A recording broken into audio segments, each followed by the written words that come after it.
Hi children, good morning and welcome back to the online classes conducted by your school.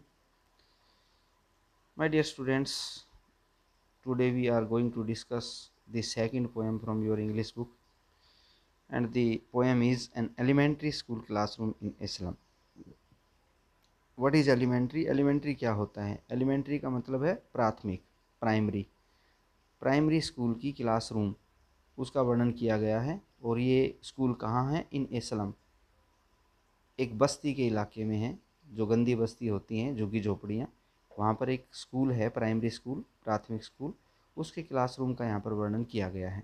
तो N elementary school classroom, एक प्राथमिक school की classroom है इन इस्लाम, गंदी बस्ती के इलाके में एक स्कूल है, प्राइमरी स्कूल, और उसके एक क्लासरूम का यहाँ पर पूरी पोएम में चित्र प्रस्तुत किया गया है, वर्णन किया गया है कि वो क्लासरूम कैसा है, उस क्लासरूम में जो बच्चे बैठे हैं, स्टूडेंट्स, उनके चेहरे कैसे हैं, उनके बाल कैसे हैं, और उस क्लासरूम की दीवारें कैसी हैं, उस क्लासरूम में क्या क्या फ़ोटो चित्र लगे हुए हैं। ये सारी चीज़ें इस पोएम में डिस्कस की गई हैं। और पोएट हैं स्टीफन स्पेंडर, जिनका जन्म 1909 में हुआ था और जिनका देहांत 1995 में हुआ था। वाज एन इंग्लिश पोएट, ये एक अंग्रेज़ कवि थे एंड एन एसेसिस्ट, और ये निबंधकार थे, निबंध लिखते थे, गद्य भी लिखते थे। He left university college Oxford without taking a degree. तो ये पढ़ते थे कहाँ? ऑक्सफोर्ड की यूनिवर्सिटी में पढ़ते थे, लेकिन बीच में ही उन्होंने कॉलेज छोड़ दिया था, यूनिवर्सिटी, बिना डिग्री लिए, एंड वेंट टू बर्लिन। और फिर ये बर्लिन चले गए थे 1930 में। स्पेंडर टू के कीन इंटरेस्ट इन पॉलिटिक्स, वहाँ जाकर के स्पेंडर ने राजनीति में गहरी दिलचस्पी दिखाई। And declared himself to be a socialist and pacifist, और अपने आप को इन्होंने दर्शाया कि वो एक समाजवादी हैं और पैसिफिस्ट हैं और एक शांतिवादी है। Books by Spender include poems of dedication, Spender ने बहुत सारी किताबें लिखी, जिनमें से कुछ प्रसिद्ध किताबें हैं। पोएम ऑफ डेडिकेशन है, द एज ऑफ बीइंग है, द क्रिएटिव एलिमेंट है, the struggle of the modern and an autobiography है, वर्ल्ड विद इन वर्ल्ड, ये फेमस किताबें हैं इनकी। In an elementary school classroom in a slum, he has concentrated on theme of social injustice and class inequality. ये जो कविता है जिसको हम पढ़ने जा रहे हैं, an elementary school classroom in a slum, इस कविता में इसका जो मुख्य थीम है, उद्देश्य है, वो क्या दिखाया गया है? सामाजिक अन्याय, सोशल इनजस्टिस, सामाजिक अन्याय दिखाया गया है कि किस प्रकार गरीब बच्चों के साथ समाज में अन्याय हो रहा है। एंड क्लास इन इक्वलिटीज़, और क्लास होता है वर्ग, और इन इक्वलिटी में विभिन्नता, और किस प्रकार वर्गों में विभिन्नता दिखाई गई है कि गरीब वर्ग के जो लोग हैं, निम्न वर्ग के लोग हैं, बच्चे हैं, वो ठीक ढंग से एजुकेशन भी नहीं ले पा रहे हैं। तो ये जो पोएम है, दो थीम लेकर के चल रही है। इस पोएम के दो उद्देश्य इसमें दिखाए गए हैं, एक तो सामाजिक अन्याय और दूसरा है वर्ग विभिन्नता, social injustice and class inequalities. Before you read, poem को पढ़ने से पहले हम क्या जानेंगे? Have you ever visited or seen an elementary school in a slum? आपसे पूछा गया है कि क्या कभी आप गंदी बस्ती के किसी प्राइमरी स्कूल में गए हो, वहाँ पर विजिट किया है, जा कर के देखा है आपके स्कूल, आपका स्कूल कैसा है, आपके स्कूल का क्लासरूम कैसा है, और आपने कभी गंदी बस्ती के स्कूल को देखा है, उनके क्लासरूम को देखा है, तो what does it look like? तो आपने अगर गए हो तो वहाँ के क्लासरूम कैसे दिखते हैं, वो ज़रा बताइए। तो आपसे पूछा गया है। Let us start this poem, the first stanza. Far far from gusty waves the children's faces. यहाँ पर जो बच्चों के जो फेसिस हैं, चेहरे हैं, कवि कह रहा है फार फार, वहाँ दूर दूर तक, फार मीन दूर, दूर दूर तक उनके चेहरों पर गस्टी वेव्स, गस्टी क्या होती है? तूफानी, एनर्जेटिक, जिसमें ऊर्जा होती है, जोश होता है। वेव्स मीन लहरें, जोश भरी लहरें, मतलब बच्चों के जो चेहरे होते हैं, जब बच्चे छोटे होते हैं तो उनके चेहरों में बड़ा अट्रैक्शन होता है, उनके चेहरे चमकते हुए होते हैं, उनमें एक तूफ़ानी लहरों जैसा वेग होता है। लेकिन इन जो क्लासरूम हैं, यहाँ पर गरीब बस्ती के जो बच्चे बैठे हैं, गंदी बस्ती के, उनके चेहरों पर इस प्रकार का कोई भाव नज़र नहीं आता। उनके चेहरे बिल्कुल बुझे हुए हैं, उनके चेहरों पर गस्टी वेव्स, तूफ़ानी लहरों जैसा वेग दिखाई नहीं दे रहा है, एनर्जेटिक नहीं है उनके चेहरे बुझे बुझे हैं। तो सबसे पहले कवि ने बच्चों के चेहरों का वर्णन किया है, जो क्लासरूम में वहाँ बैठे हैं, स्लम का एक स्कूल है, उसके क्लासरूम में बैठे चेहरों का वर्णन किया है। बच्चों के चेहरे कैसे हैं? क्योंकि ये गरीबों के बच्चे हैं, इनको ठीक ढंग से खाना भी नहीं मिल पाता, कुपोषण का शिकार हैं, भूखमरी के शिकार हैं, तो इनके चेहरे बिल्कुल बुझे हुए हैं। तो जैसे बच्चों का चेहरा होना चाहिए गस्टी वेव्स वाला, तूफानी लहरों जैसा वेग होना चाहिए बच्चों के चेहरे पर, वो वेग दूर दूर तक इन बच्चों के चेहरों पर दिखाई नहीं दे रहा है। Like rootless weeds the hair torn round their pallor. Rootless क्या होता है? बिना जड़ की। वीड होती है खरपतवार, बेकार का पौधा, जिसको हम नहीं चाहते कि अनवांटेड पौधा होता है।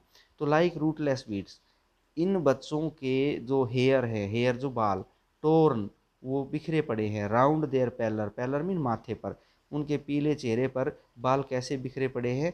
मानो कि कोई रूटलेस वीड्स हो, मतलब उखड़ी हुई सूखी घास हो। जैसे उखड़ी सूखी घास होती है, उसी तरह उनके बाल हैं, बिना कंघी किए हुए बाल हैं, ना उनमें तेल लगाया गया है। ऐसा लग रहा है कि उनके बाल नहीं है, बल्कि उनके सिर पर, उनके पीले चेहरों पर उखड़ी हुई घास पड़ी है। तो हम ये भी कह सकते हैं कि रूटलेस वीड्स का मतलब हम कह सकते हैं कि हर व्यक्ति की कोई रूट होती है, हाँ, उसका एक समाज होता है, लेकिन ये बच्चे झुग्गियों में रहते हैं, पता नहीं कहाँ कहाँ से आकर के इनका परिवार रह रहा है। तो ये बिना किसी रूट के लग रहे हैं कि ये पता नहीं कहाँ से आकर के बच्चे गरीबी में बसे हुए हैं। लेकिन हम सीधा सा अर्थ इसका यही निकालेंगे कि बच्चों के जो बाल हैं उनके माथे पर ऐसे बिखरे हैं मानो कि बाल नहीं, सूखी घास बिखरी पड़ी हो, क्योंकि वो अनकैप्ड है, अनकॉम्ब्ड है, ना कंघी की हुई है, ना उनके बालों को संवार रखा है। The tall girl with her weighted down head. वहाँ कवि कहता है क्लासरूम में, उस क्लासरूम में एक टाल गर्ल बैठी है, लंबी सी लड़की है, लेकिन उसका जो सिर है वो बोझ के मारे झुका हुआ है। अब वो बोझ किस चीज़ का है? शायद गरीबी का बोझ है, शायद कुपोषण का बोझ है, भूखमरी का बोझ है, या अपनी चिंताओं का बोझ है। तो उस लड़की ने अपना सिर झुका रखा है। शायद वो लड़की कुपोषण की वजह से दुखी है, या अपनी गरीबी की वजह से दुखी है, इसलिए उसने अपने सिर को उठा नहीं रखा, बल्कि उसने अपने सिर झुका रखा है। द पेपर सीमिंग बॉय, कभी वहाँ एक और लड़के को देखता है और कहता है वहाँ पर एक लड़का है जो बिल्कुल पेपर सीमिंग है, कागज़ जैसा दिखता है। कागज़ का मतलब पतला। वो बिल्कुल कमज़ोर सा वेरी थिन बॉय है, बहुत ही पतला लड़का है, विद रेड साइज। और उस लड़के की आंखें देखें तो बिल्कुल चूहे जैसी आंखें हैं। चूहे की आंखें कैसी होती हैं? बाहर निकली हुई मोटी मोटी आंखें होती हैं। और जो बच्चे कुपोषण का शिकार हो जाते हैं उनकी आंखें भी बाहर निकल आती हैं, चेहरे कमज़ोर हो जाते हैं, चेहरे चिपक जाते हैं। या हम कह सकते हैं कि चूहे की जो आंखें हैं वो हमेशा कुछ ना कुछ खाने के लालच में पड़ी रहती हैं। तो यहाँ पर हो सकता है कि बच्चे को भी कुछ ना कुछ खाना चाहिए, वो शायद भूख की वजह से उसकी आंखें ऐसी मोटी मोटी दिखाई दे रही हैं। दी स्टंटेड, स्टंटेड का मतलब ठुकराया हुआ। Unlucky heir, unlucky heir, heir क्या क्या होता है? एयर होती है विरासत। शायद वहाँ पर वो जो लड़का है वो एक स्टंटेड है, वो एक त्यागा हुआ, अननोटेड है। स्टंटेड मीन अननोटेड, अननोटेड सा लड़का है, अनदेखा सा लड़का है। अनलकीली, शायद बदकिस्मती से, हेयर ऑफ ट्विस्टेड बोन्स, उसको हेयर मीन विरासत में क्या मिला है? ट्विस्टेड बोन्स, मुड़ी हुई हड्डियाँ मिली हैं। ट्विस्टेड मीन टेढ़ी मेढ़ी, बोन्स मीन हड्डियाँ मिली हैं। किससे मिली हैं? शायद उसे फादर्स, अपने पिता से, गनारलैंड डिसीज़, गठिया की बीमारी मिली है। गनारलैंड होता है गठिया, जिसमें हमारे शरीर में गांठें पड़ जाती हैं, हड्डियाँ मुड़ जाती हैं। इस लड़के को विरासत में क्या मिला है? बच्चों को विरासत में, अमीर बच्चों को विरासत में क्या मिलता है? उनको धन दौलत प्रॉपर्टी मिलती है, लेकिन गरीब बच्चों को विरासत में उनके माता पिता की बीमारियां मिलती हैं। तो यहाँ पर एक लड़का है जिसकी टेढ़ी मेढ़ी हड्डियाँ हैं। शायद इस लड़के को अपने माँ बाप से, अपने माता पिता से, अपने पिताजी से, अपने फादर से विरासत में ये बीमारी मिल गई है। रिसाइटिंग, ये लड़का क्या कर रहा है? रिसाइटिंग, गा रहा है, बोल रहा है, दोहरा रहा है। हिज लेसन, अपना लेसन दोहरा रहा है। फ्रॉम हिज डेस्क, अपने डेस्क के पास खड़ा होकर के ये जो लड़का खड़ा खड़ा लेसन पढ़ रहा है। इस लड़के की हड्डियाँ तो देखो, इस लड़के की हड्डियाँ टेढ़ी मेढ़ी हैं। और ये हड्डियाँ टेढ़ी क्यों हो गई हैं? ये गठिया की बीमारी से टेढ़ी हो गई हैं। और गठिया की बीमारी इसको इसके पिताजी से विरासत में मिली है, क्योंकि बहुत सी बीमारियां हमें अपने बड़ों से मिलती हैं, विरासत में मिलती है, जेनेटिक होती हैं। At back of dim class, अब पीछे उस अंधेरे कक्षा में पीछे को अगर देखा जाए तो वन अननोटेड, एक अनदेखा सा लड़का है, अननोटेड, जिसका ध्यान ही नहीं है। स्वीट एंड यंग, एक सुंदर सा छोटा सा बच्चा बैठा है। His eyes live in a dream, उसकी आंखों में एक सपना भरा हुआ है।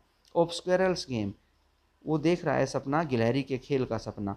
इन ट्री रूम, पेड़ पर गिलहरी किस प्रकार से खेल रही है, वो सपना उसकी आंखों में भरा हुआ है। अदर देन दिस, इन सब बच्चों की बजाय ये सब बच्चे तो शायद पढ़ाई लिखाई में शायद व्यस्त हैं, लेकिन ये बच्चा जो है पढ़ाई लिखाई में इसका ध्यान नहीं है, बल्कि ये बाहर की दुनिया से ज़्यादा अट्रैक्टिव है।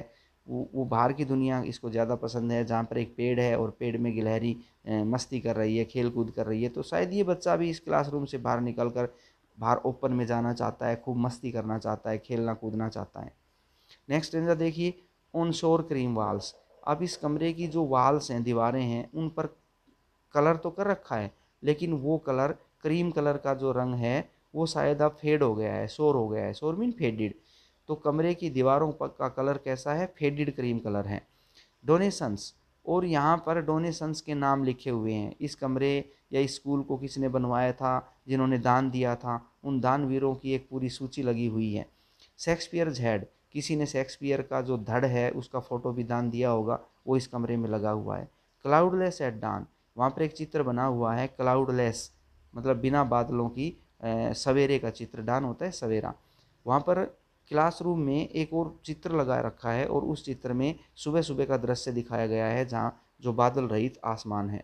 सिविलाइज्ड डोम, और वहाँ पर सभ्य जो डोम है, डोम क्या होते हैं? ऊंची ऊंची बिल्डिंग्स होती हैं, वो भी दिखाई गई हैं, राइडिंग ऑल सिटीज़। और ये जो डोम है ये लगभग सभी शहरों में पाई जाती हैं। इस तरह की डोम्स के चित्र भी वहाँ पर लगाए हुए हैं।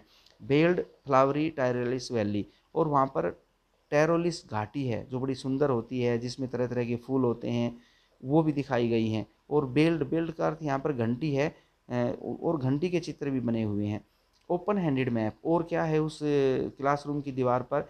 एक हाथ से बना हुआ मानचित्र है, वर्ल्ड मैप भी बना हुआ है। Awarding the world it's world, और इस मैप में वर्ल्ड का मैप दिखाया गया है, पूरी दुनिया को अवार्ड किया गया है, दर्शाया गया है। And yet for these children these Windows note this map there world, लेकिन कवि कहता है कि इन बच्चों के लिए, फॉर दीज चिल्ड्रन, इन बच्चों के लिए, these Windows note this map, ये जो खिड़कियां हैं, देयर वर्ल्ड, यही उनकी दुनिया है। नोट दिस मैप, ये जो मैप में दुनिया दिखाई गई है ये इन बच्चों की दुनिया नहीं है, बल्कि जिन खिड़कियों के क्लासरूम के अंदर ये बंद पड़े हैं, यही क्लासरूम इनकी दुनिया है। Where all their future is painted with a fog, और इस क्लासरूम की खिड़कियों के अंदर इनके भविष्य को पेंट किया जा रहा है, इनका भविष्य बनाया जा रहा है, लेकिन भविष्य कोई अच्छा नहीं बनाया जा रहा है। पेंटेड विद ए फॉग, इनके भविष्य को अंधकार में किया जा रहा है, इनके भविष्य के साथ खिलवाड़ किया जा रहा है। इनको अच्छी एजुकेशन नहीं दी जा रही है, अच्छी पढ़ाई नहीं की जा रही है, इनको अच्छा स्वस्थ वातावरण नहीं दिया जा रहा है, भरपेट इनको खाना नहीं मिल पा रहा है। तो ये जो मानचित्र है, ये मानचित्र इनकी दुनिया नहीं है, इनकी दुनिया तो बिल्कुल फोग से पेंट कर रखा है इनका भविष्य। तो ए नैरो स्ट्रीट सील्ड, इनकी दुनिया में क्या है? तंग भीड़ी गलियां हैं। स्ट्रीट मीन गलियां, नैरो मीन भीड़ी भीड़ी, तंग, सील्ड जो भरी हुई होती हैं। इन विद ए लीडी स्काई, धूल भरे आसमान से। इनकी गलियों में धूल भरी है, आसमान दिखाई नहीं दे रहा है, धुंधला धुंधला आसमान है। फार फ्रॉम रिवर्स, इन बच्चों की दुनिया में मानचित्र पर तो नदियाँ भी दिखाई गई हैं, केप्स घाटियाँ भी दिखाई गई हैं, स्टार्स ऑफ द वर्ड्स और एजुकेशन भी दिखाई गई है, या शब्दों रूपी सितारे भी दिखाए गए हैं। लेकिन इनकी दुनिया में ये सब चीज़ें, इन बच्चों की दुनिया में कहीं दूर दूर तक दिखाई नहीं देती हैं। श्योरली, निसंदेह, शेक्सपियर इज वीक्ड, यहाँ पर जो शेक्सपियर का धड़ दिखाया गया, फोटो लगा हुआ है, वो इन बच्चों के लिए वीक्ड है, धूर्त है, बेकार है। The map a bad example, और जो मैप दिखाया गया इस दीवार पर, वो भी इन बच्चों के लिए एक बुरा उदाहरण है। इस मैप में विद शिप्स, जहाजें दिखाई गई हैं, एंड सन, धूप दिखाई गई है, एंड लव, और जो प्यार दिखाया गया है, tempting them to steal, actual में ये जो चीज़ें इन लोगों के दुनिया में नहीं हैं, और इन चीज़ों को देखकर ये जो बच्चे हैं टेम्पटिंग, ये शायद लालच में पड़ जाते हैं, लालायित हो जाते हैं, इनको आकर्षण हो जाता है टू स्टील, इन चीज़ों को पाने का शायद इन बच्चों को आकर्षण हो जाएगा, इसलिए ये मैप भी दिखाना इन बच्चों के लिए गलत है, सही नहीं है। फॉर लाइव्स, इनकी जो जिंदगियां हैं, दैट स्लाइली, जो धीरे धीरे, स्लोली स्लोली, टर्न इनटू, बीतती जा रही हैं, their cramped holes, cramped mean तंग, होल्स मीन बिलों में। ये जो बिल हैं ये क्या हैं? इनकी छोटी छोटी झुग्गी झोपड़ियों को बिल कहा है कवि ने। क्रैम्प्ड होल्स, जिस प्रकार भीड़े भीड़े बिलों में चूहे रहते हैं, इसी प्रकार ये अपनी भीड़ी भीड़ी झोपड़ियों में, छोटी छोटी झोपड़ियों में ये बच्चे अपनी पूरी ज़िंदगी बिता रहे हैं।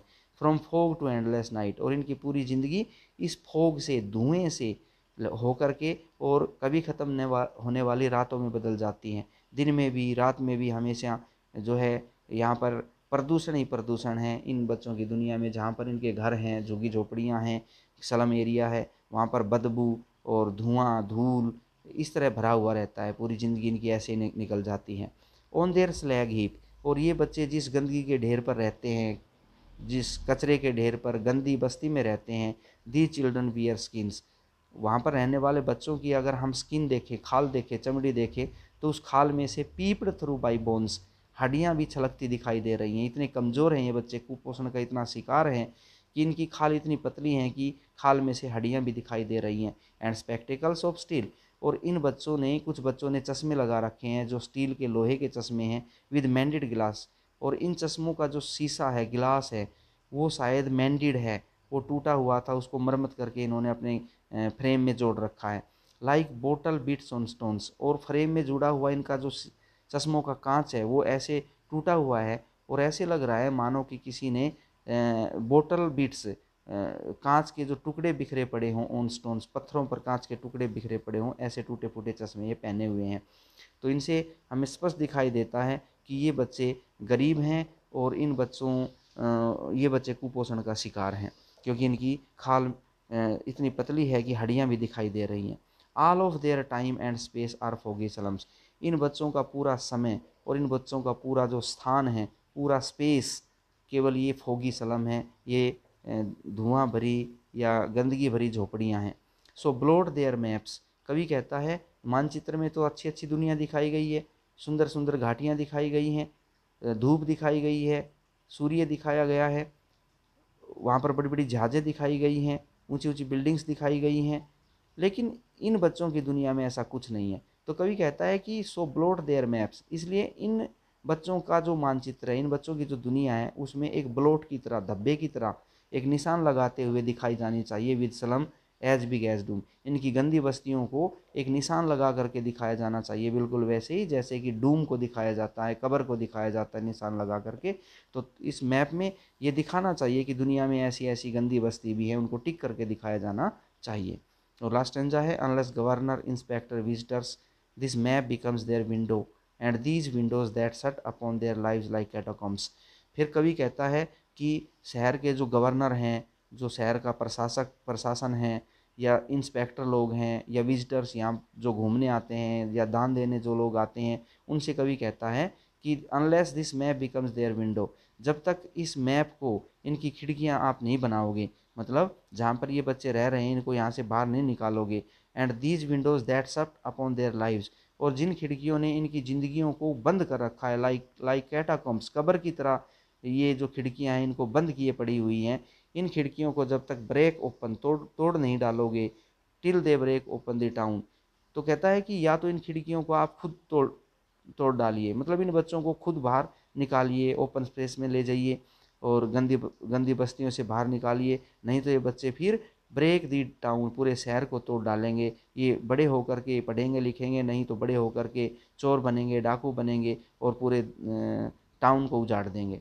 एंड सो दी चिल्ड्रन, और कभी कहता है इन लोगों से, बड़े लोगों से, कि इनको इन गंदी बस्तियों से, इन खिड़कियां जो इनकी ज़िंदगी को कैद किए हुए हैं, कब्र की भांति कैद कर रखे हैं, इन खिड़कियों को तोड़िए, इन बच्चों को इन गंदी बस्तियों से निकालिए।